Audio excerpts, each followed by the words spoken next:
Well, we got saved in an atmosphere where every man in the church felt like they were called to preach. Not everybody was, but that was the atmosphere of the church. And it was about 5 months after I got saved that I was in a revival service with an evangelist, and he preached on world evangelism. And that's when I first felt God speak to me, that he wanted me to preach the gospel. And on the way home that night, I shared that with Renee, and what I told her was, God spoke to me that we're going to preach the gospel in the four corners of the world. And, 50 years later, that's exactly what we're doing. It dawned on me all of a sudden, oh, I guess that means me too. And then I got with the program and decided I wanted to do that, whatever that meant. So that meant, being in every prayer meeting, being at church whenever church was open. And we loved that and would have stayed there late, no matter how late, whenever the church was open, we wanted to be there. We just had a hunger and a passion for God. I wanted to preach. I wanted to do what Pastor Warner was doing. I would listen to him pray and try to pray like he prayed. I would listen to him preach. I would take notes on the sermons, and I could imagine myself preaching the way he preached. And then, as far as what we actually did, we were on outreaches nearly every single week on off nights. We would get a film, go to a park, set up chairs, follow up on new converts, do whatever we could to serve and to help and to be involved. There was a kind of a theme that Pastor used to always preach on, which was, do you want to be a spectator or do you want to participate?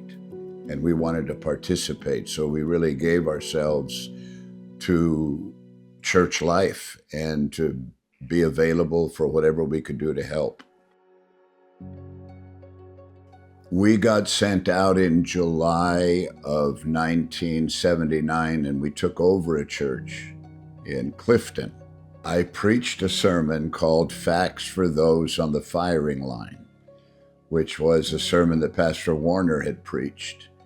So I took notes on the sermon, and I wrote out my notes. He used to write his notes on little, what we call library cards, little 3x5 cards, which I cannot read my notes today. I wrote so small, I don't know how I read them at the time. But I remember the sermon, and I remember what it felt like to preach and feel like there was anointing on my preaching. But that was the first sermon and the first experience I had preaching. I never doubted that I was called, and then whenever we moved from one place to another, there were experiences like that that affirmed that I needed to be where I was, although I didn't always want to be where I was, but I knew that God had spoken to me and challenged me, and so I would always refer back to those moments.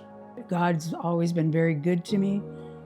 He knows my personality, and it wasn't enough for me to know that God spoke to him, that I always asked God to show me so that I could never turn around.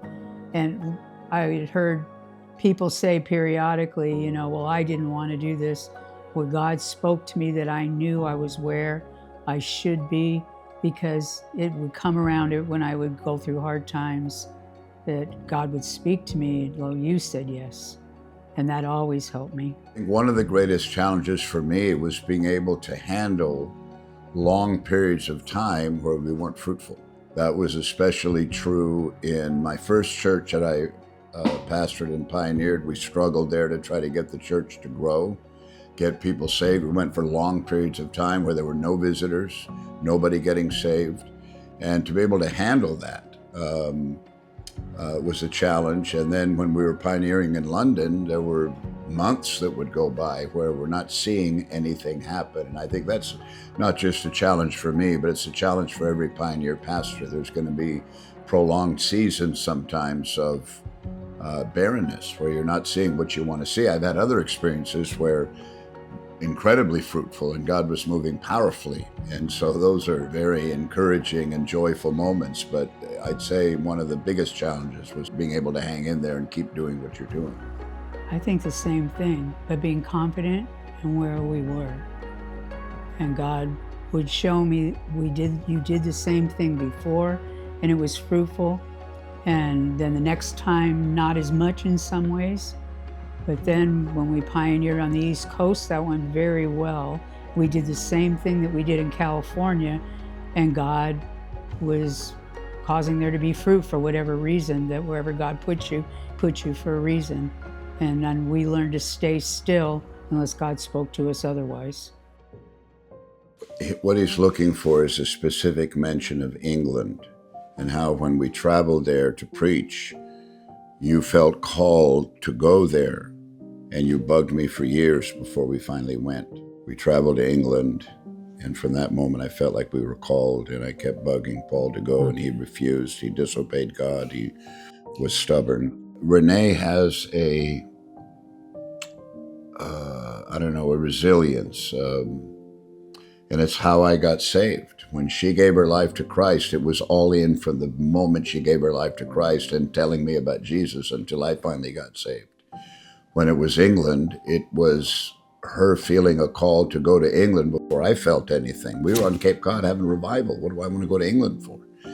And then, but she kept mentioning it periodically from 1984 all the way till 1987 until we finally went. And then when we went back to El Paso, I was preaching in Liverpool, asked me if I would take the church, and I told him I'll call you back. I don't know. Renee and I had talked about staying overseas for the rest of our ministry. We weren't thinking about going back to America. There wasn't any church there that I thought I wanted. And so I drove home in the middle of the night, got home about 2, and so I'm in confusion. I don't know what to do. And I woke Renee up. She was surprised to see me. She sat up in bed, and I told her, and she started crying, and she said, "We have to go. Pastor asked us, we have to go." So she's always been a driver for what God's done in our lives. I learned from Pastor Warner 3 or 4 vital things. Number one is, I've already mentioned, prayer. When I got saved, prayer meeting was at 10:30, and I worked a night shift. So I would get home from work at 1.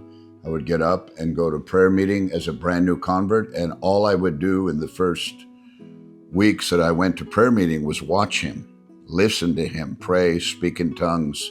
So I learned how to pray from Pastor Warner. Number 2, I learned how to process hardship. I always say that it's very hard to be a disciple of Pastor Warner and be a complainer, with all that he has to deal with physically, being in a wheelchair. And over the years, he's had cancer, he's had various kinds of infections, and it seems like the entire 50 years of my salvation, he's always had some physical issue other than just being in the wheelchair that he's had to battle through. So it's very hard to complain. I've learned to handle hardship and difficulty and challenge and get through it. And then another thing I learned from Pastor Warner was a love for people.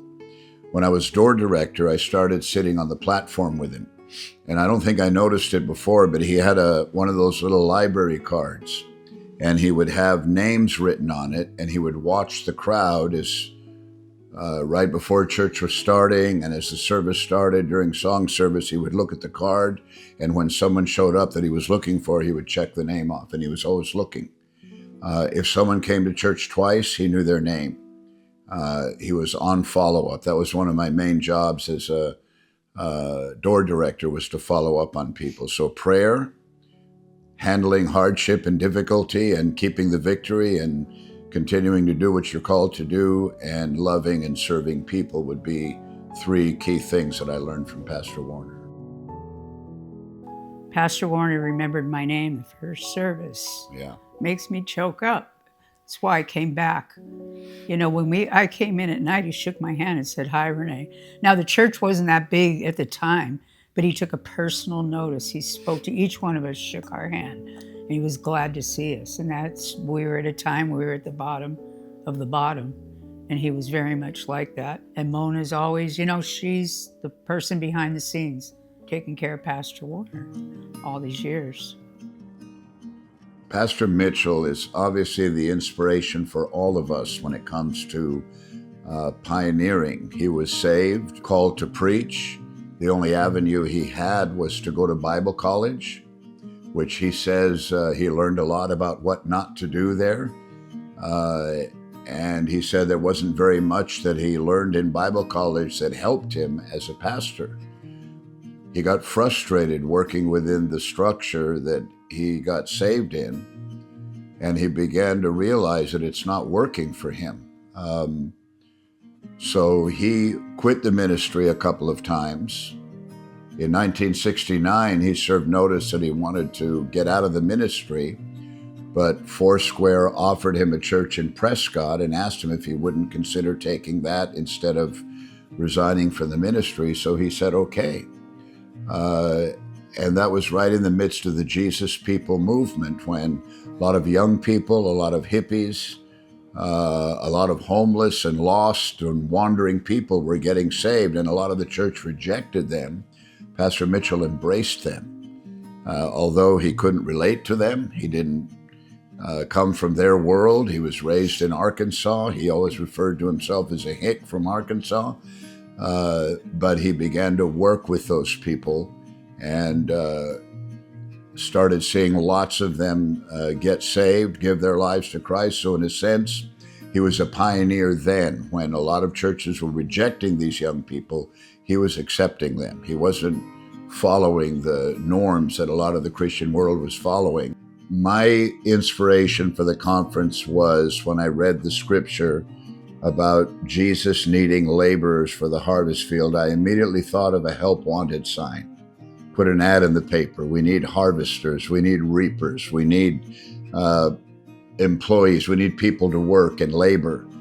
Anybody would put an ad in the paper, and that's kind of what Jesus is doing there. He's putting an ad in the Bible seeking to recruit us for the harvest field. And so that was my theme. My inspiration is the spirit of urgency I feel. Again, to do as much as we can. We don't have time to hesitate, delay, put off, procrastinate. I tell those men in my church that are called to preach, if you are called to preach, you need to get yourself ready to be sent out at the soonest possible opportunity. You have to reap when the fields are white, and Jesus said they're white. So we need to get about the business of reaping that harvest that Jesus has prepared for the last days revival. My eyes on the horizon, I cannot settle here. How could I die in safety? I was born a pioneer. I will not die in safety. I was born a pioneer.